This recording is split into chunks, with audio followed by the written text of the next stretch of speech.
BT is, I think he's committed to the rebellion for two reasons. One, because he's injured psychologically and physically by his participation in the games, but also because I think he's, fairly conscious of the injustice of the society that he inhabits, and so, on a political level, he engages too.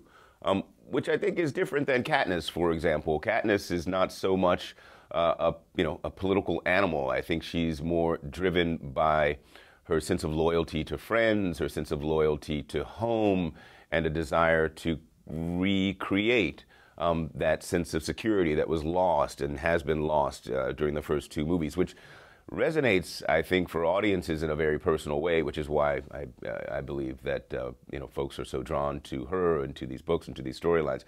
But Beatty, on the other hand, is a political animal. He's a subversive, and I very much appreciate that angle. Someone mentioned somewhere that I read that he infiltrates the system, pretends to be of the system only to destroy it.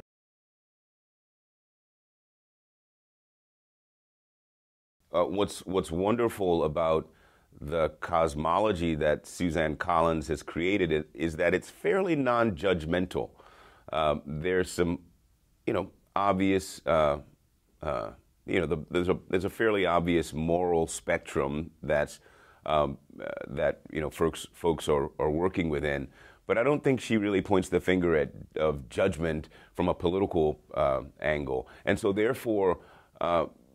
The viewer or the reader is allowed to interpret in their own way, how they would respond from a political aspect. So I think, if you're on the left of the political spectrum, you can find an angle in this. Maybe it's a class angle. If you're on the right, maybe you grab on to a Second Amendment, from a U.S. perspective, right to bear arms against the tyranny of government or something like that. But there's no single political message that's being sent.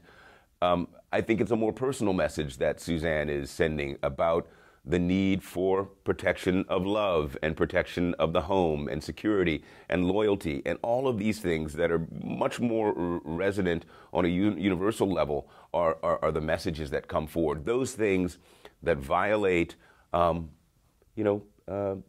simple, granular, most human things that society creates are really the things that are to be destroyed.